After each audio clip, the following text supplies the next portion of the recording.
Bom dia, galerinha do nono, tudo bem com vocês? Espero que todos estejam bem. Hoje nós iremos continuar o capítulo 5, página 103. Presidente Marechal Floriano Peixoto. Ele governou de 1891 a 1894. Após a renúncia de Deodoro da Fonseca, para boa parte do Congresso, o vice-presidente Floriano Peixoto não deveria assumir a presidência. Floriano havia sido eleito diretamente, independente da eleição de Deodoro da Fonseca. Floriano Peixoto sempre assumiu uma postura contrária ao governo de Deodoro. A chegada de Floriano Peixoto à presidência foi marcada por muitas críticas. Floriano teve como objetivo se aproximar da população brasileira, tomando medidas que atendessem às necessidades mais urgentes, que foram elas: a diminuição do preço de aluguéis das moradias, redução do preço de bens de consumos essenciais para a sobrevivência da população, investimentos para a geração de empregos, principalmente nas indústrias. Do ponto de vista econômico, Floriano tentou recuperar o Brasil da crise causada pelo encilhamento. Ele buscou estimular a indústria para que houvesse mais consumo. Floriano Peixoto, ele derrubou os impostos e as taxas cobradas em mercadorias externas, acabando com o protecionismo econômico e possibilitando fazer acordos pelos quais os produtos brasileiros fossem consumidos em outras nações. As críticas ao governo de Floriano Peixoto aumentaram, fazendo com que surgisse várias revoltas. A primeira revolta foi a Revolta da Armada, de 1891. Foi um movimento de rebelião promovido por unidades da Marinha Brasileira contra os dois primeiros governos republicanos.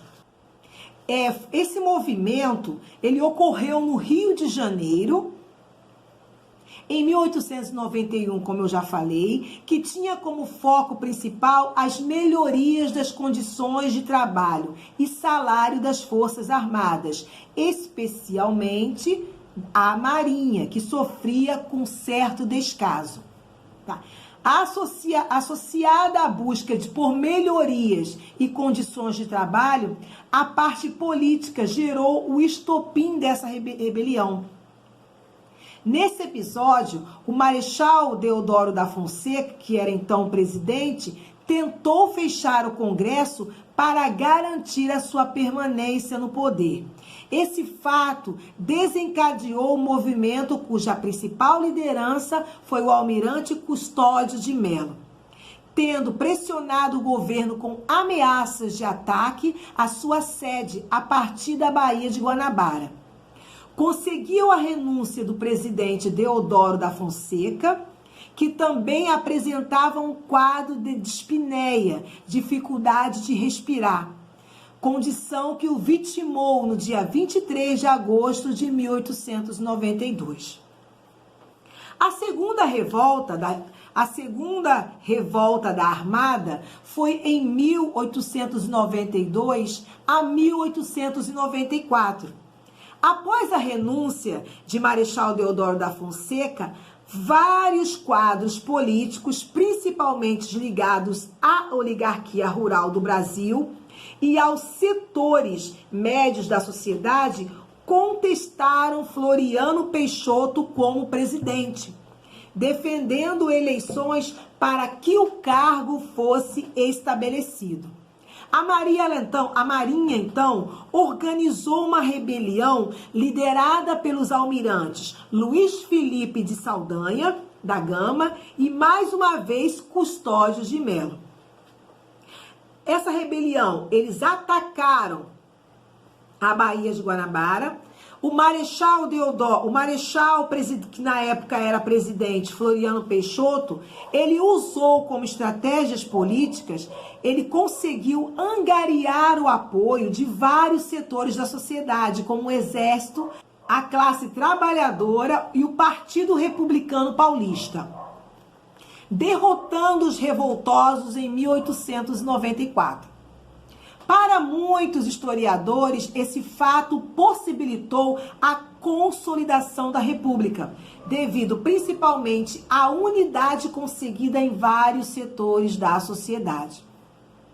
Outra revolta foi a Revolta Federalista de 1893. Essa revolta, esse conflito durou 2 anos, foi até 1895. Ele ocorreu principalmente no Rio Grande do Sul, mas também atingiu o Paraná e Santa Catarina. Esse conflito materializava a disputa entre 2 grupos políticos que defendiam regimes políticos diferentes. De um lado eram os chimangos, também chamados como pica-paus, que defendiam um regime presidencialista centralizador das ações usando o modelo positivista. O principal defensor dessa ideia era o governador gaúcho Júlio de Castilhos.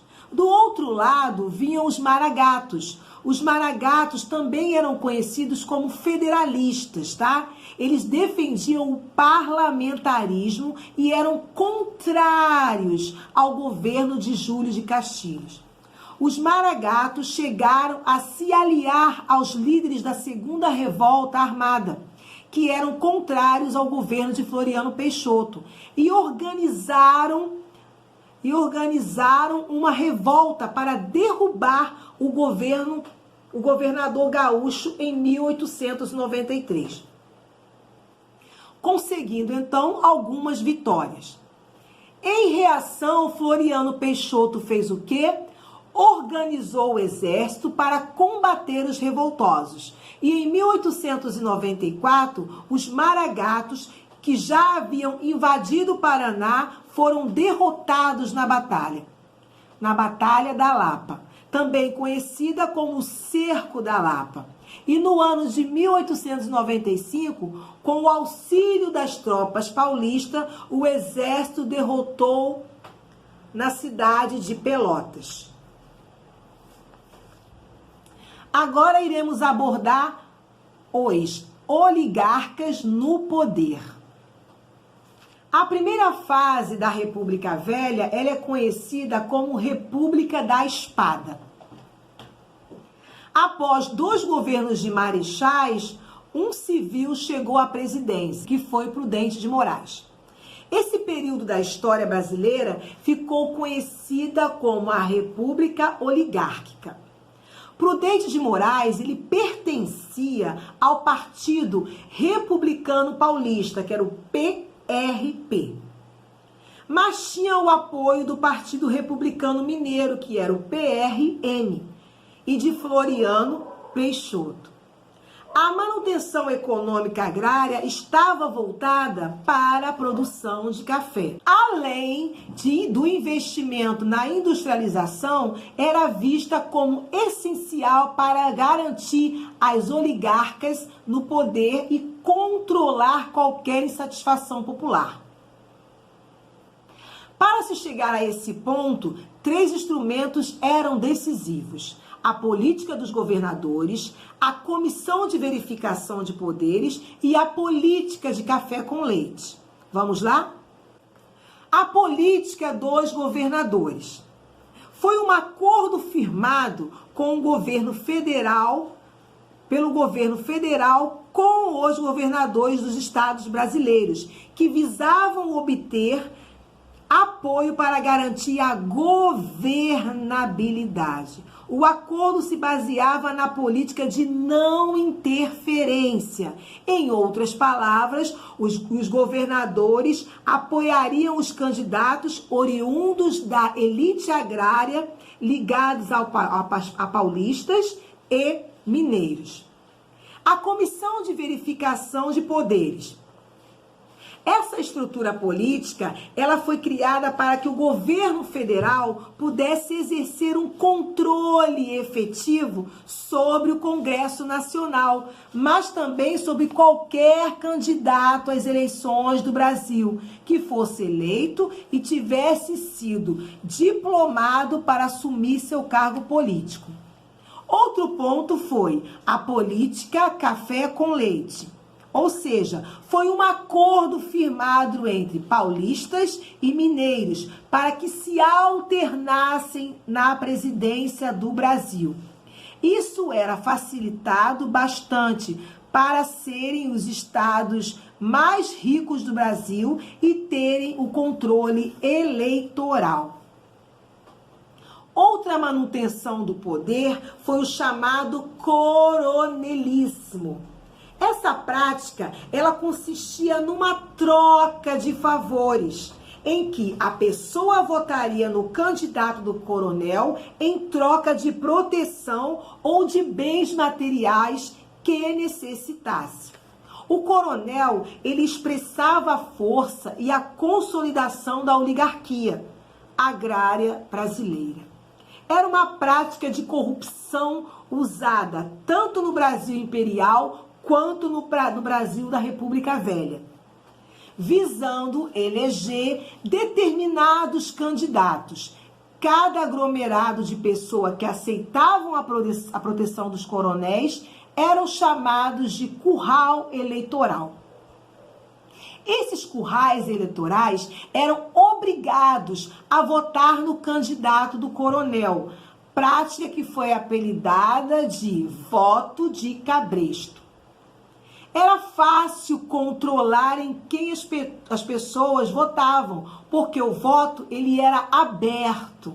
A pessoa votava assinando o seu nome em uma ata. Agora iremos abordar a economia na República Velha. O foco ele não mudou, tá? Continuou sendo o ouro verde. E quem era o ouro verde do Brasil? O café. O café. E a industrialização estava em um processo de crescimento. O café passou a ser exportado em grande escala, trazendo muito luxo, não só para os fazendeiros, mas também para o governo federal.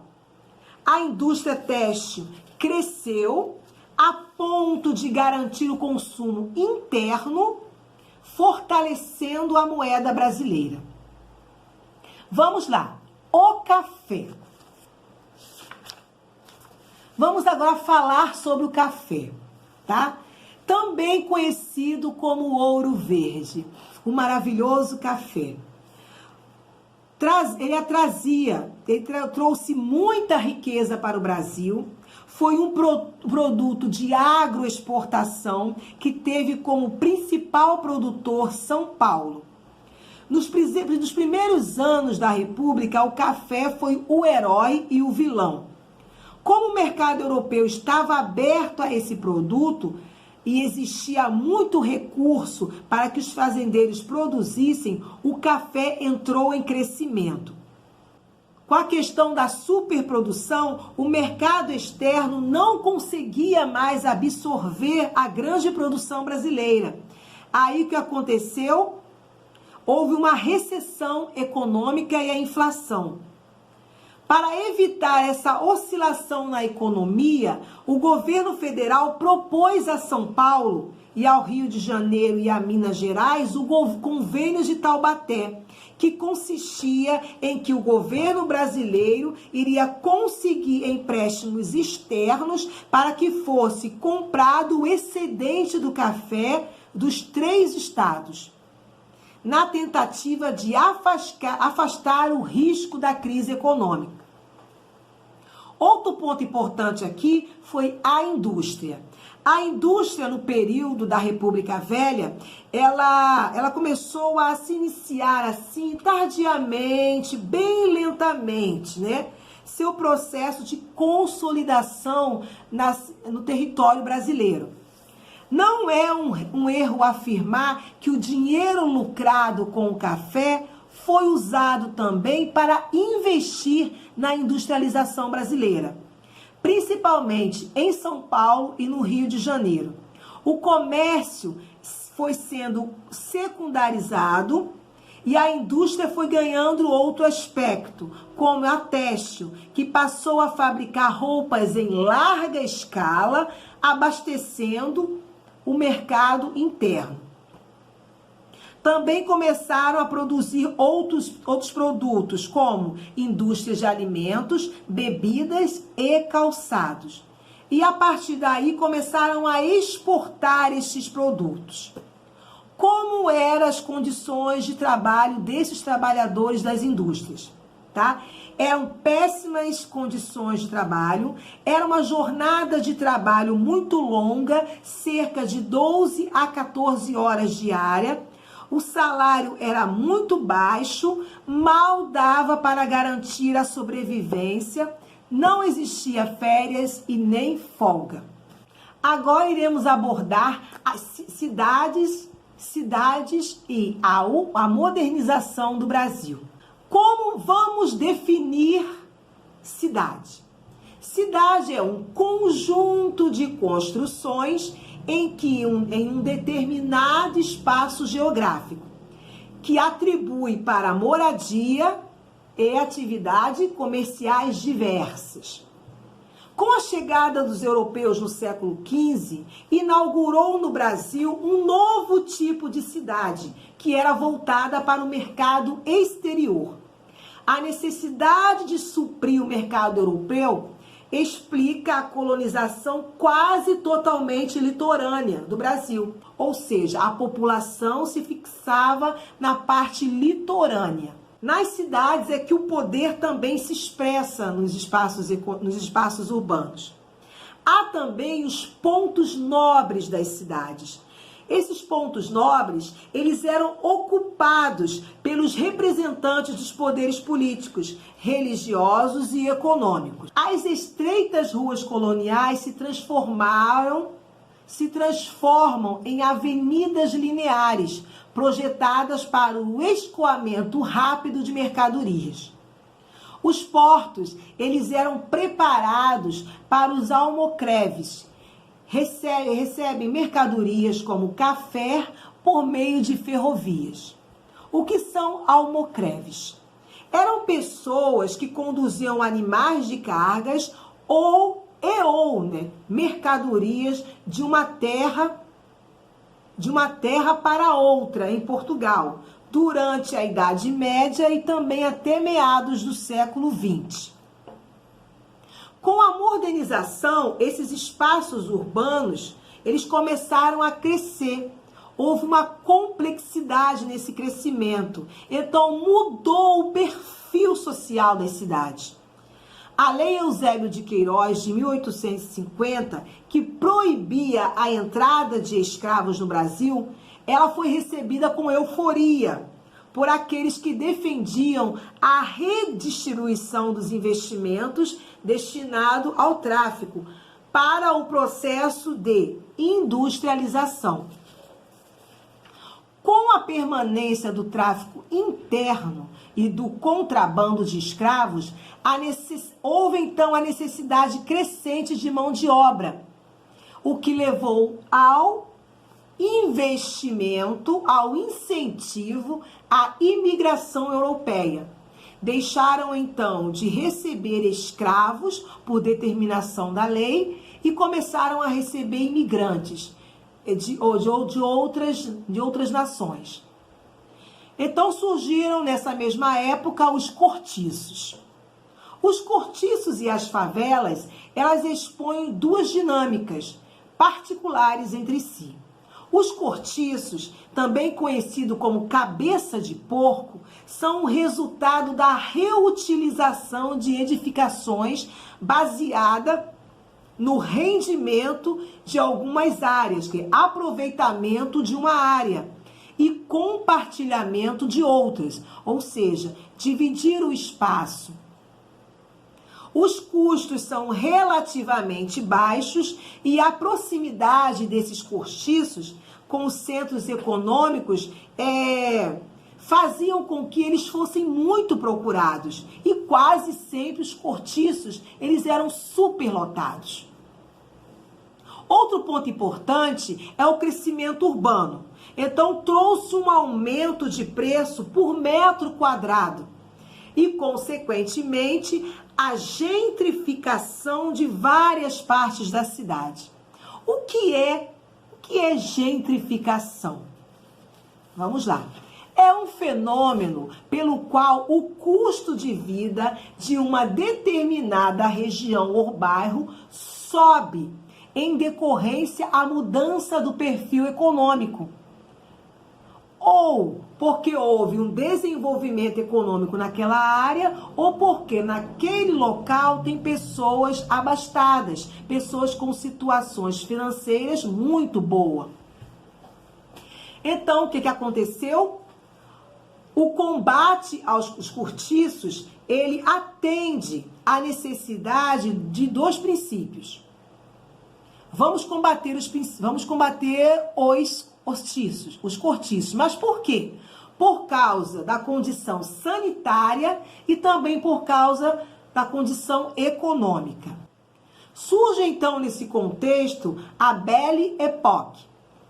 A Belle Époque à brasileira.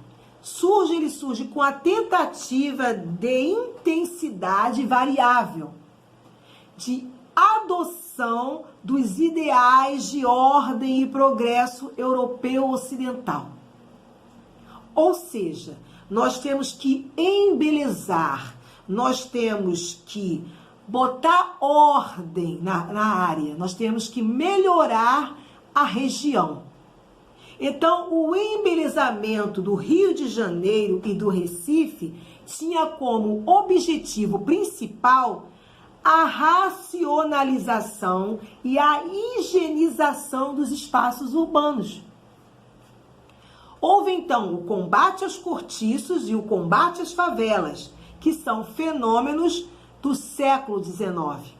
As favelas, falamos sobre os cortiços, agora vamos falar sobre as favelas.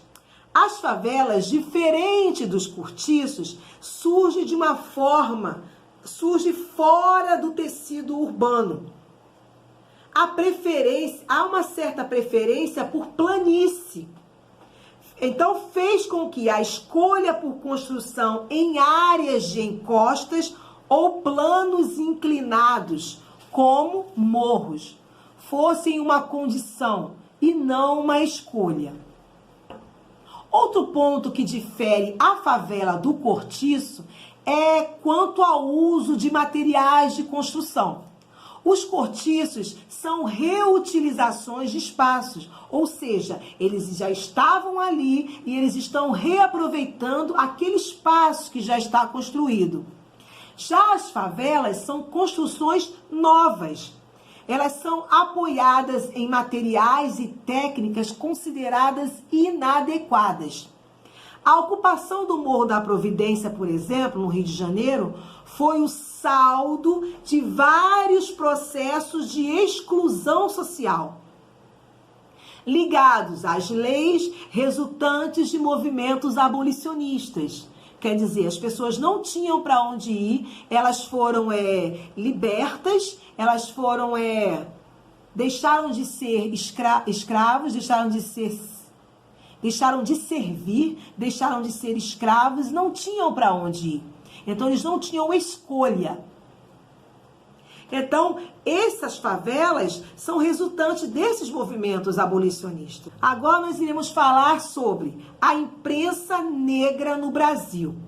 Como se deu o uso da imprensa no Brasil? É um veículo de conscientização da condição dos escravos. A imprensa negra. De uma maneira geral, o escravo não era mais uma coisa. O escravo não era mais visto como uma extensão do domínio do seu senhor e propriedade. Um dos poucos momentos em que era percebido como pessoa era por meio de um crime. Então, quando acontecia um crime, então o negro, o escravo, ele era visto. aí ele era percebido como pessoa. Era por meio de um crime. Ao roubar, ao fugir e ao matar.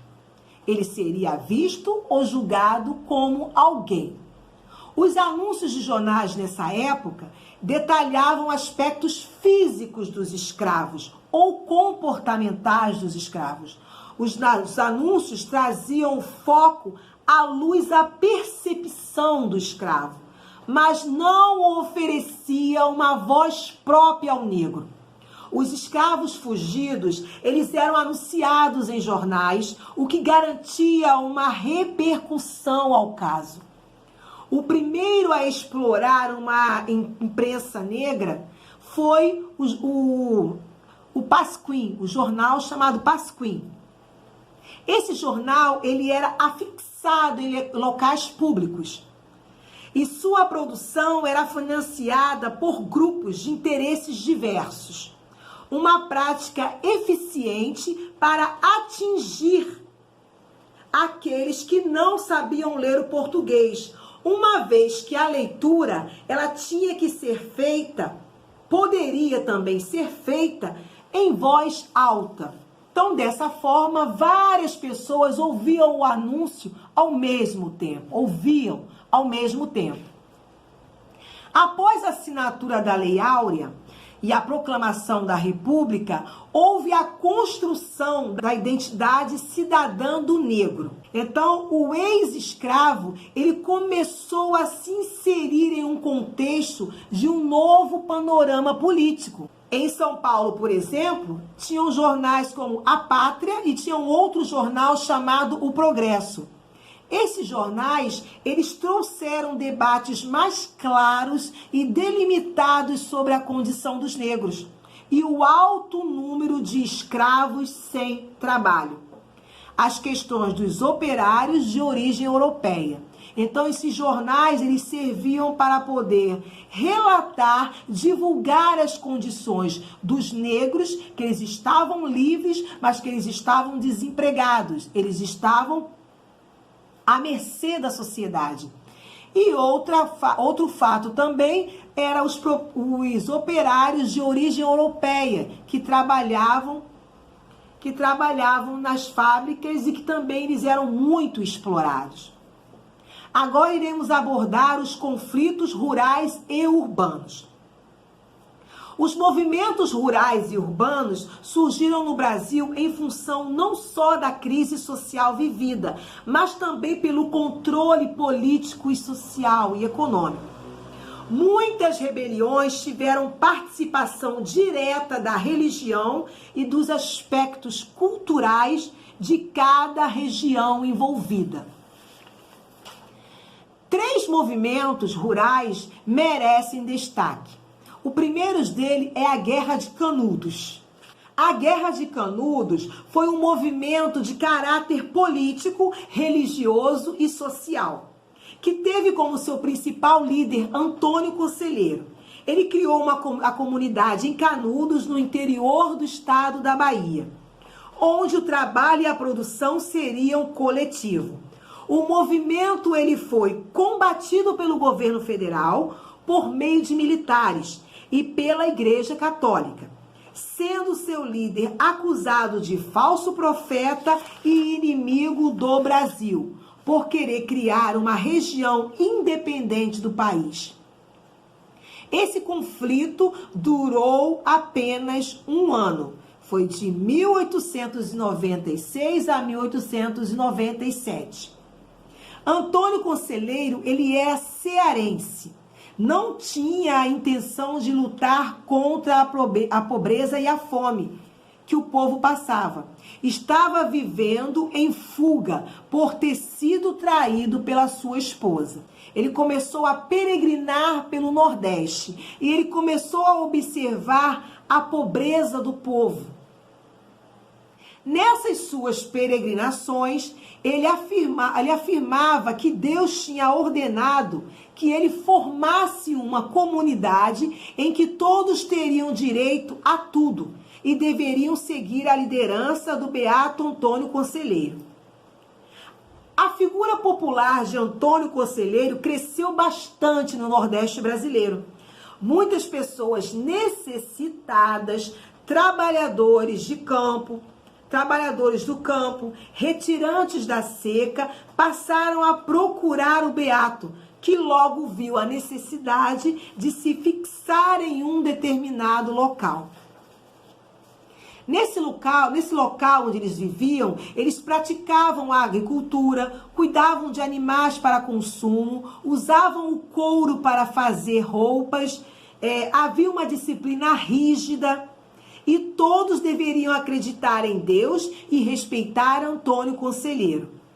Antônio Conselheiro, ele organizou uma administração simples, mas eficiente. Ele era uma espécie de presidente. O conselho dele era formado por 12 pessoas, como se fossem os apóstolos de Jesus Cristo. Cada conselheiro tinha uma função, ia desde as finanças até a organização da milícia, que ficou conhecida como uma Santa Companhia e era formada por cerca de 900 homens. Essa localidade onde vivia Antônio Conselheiros e essas pessoas chegou a ter 30.000 habitantes. Houveram várias investidas contra essa localidade, contra Antônio Conselheiro. E houveram sucessivas derrotas do governo presidente Prudente de Moraes. Então aconteceu o seguinte: temendo que pudesse ser derrubado, Prudente de Moraes organizou uma tropa muito bem armada e poderosa, também numerosa.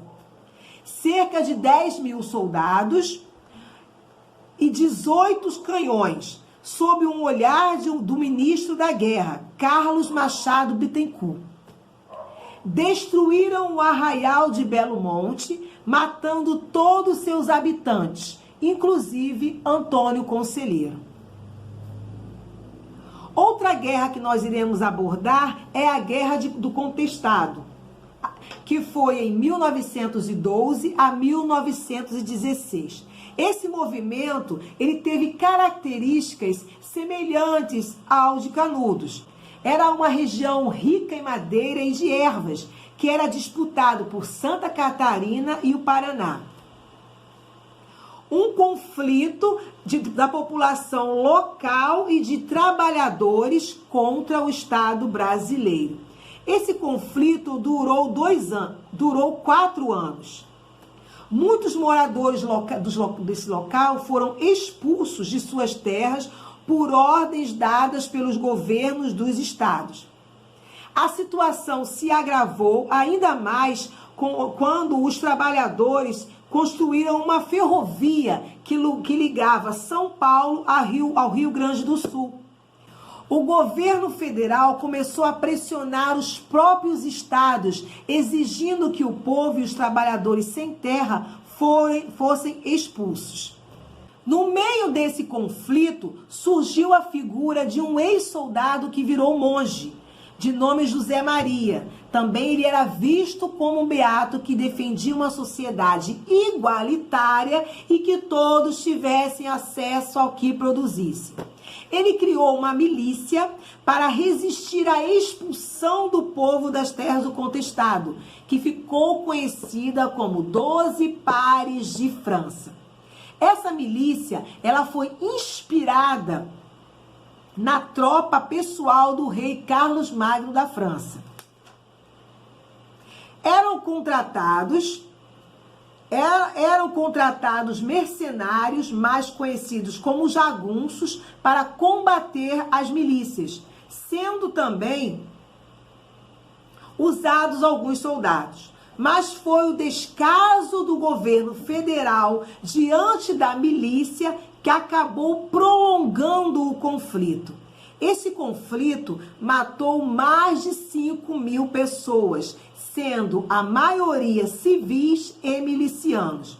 O governo federal expulsou os poceiros de suas terras e pôde dar continuidade à extração de madeira da região. Outro conflito também é o do cangaço, os cangaceiros do sertão nordestino. O cangaço, ele foi um movimento conhecido, mais conhecido da história do Brasil, tá? A atuação do cangaço se deu no século XIX até meados de 1940. Acredita-se que eram grupos armados organizados pelos coronéis para garantir os seus interesses. Inclusive em períodos eleitorais, quando usavam o voto de cabresto para eleger seus candidatos. Um dos grupos mais famosos da história brasileira foi o liderado por Virgulino Ferreira da Silva, o ex-capitão que tinha como apelido Lampião. A sua esposa, a companheira Maria Bonita. Seu bando era o bando mais temido, pois não só roubava fazendeiros, atacavam cidades, matavam homens, mulheres e até crianças e padres. Faziam suas próprias leis e viviam no meio da caatinga. O bando de Lampião, aos poucos, enfraqueceu outros grupos de cangaceiros. Esses abandonaram seus agrupamentos por temerem maior represália, mas na maioria das vezes queriam entrar no bando do Lampião. O movimento também enfraqueceu com a oportunidade proporcionada pela modernização de cidades como Rio de Janeiro e São Paulo. Por quê? Essas cidades começaram a contratar os nordestinos para trabalhar em suas construções, fazendo com que muitos dos cangaceiros abandonassem essa vida. A nossa aula termina aqui. Nós iremos terminar o capítulo 5 na próxima videoaula. Por quê? Esse capítulo 5 ele é muito extenso. Não dá para ser tratado de uma vez só, tá bom? Quem não entendeu, volta a videoaula, pausa a videoaula, escuta novamente. Não esqueçam de anotar todo o roteiro que eu coloco aí, para poder se localizarem no livro de vocês. Nós tratamos hoje do capítulo 5, continuação do capítulo 5, tá? Espero que tenham entendido.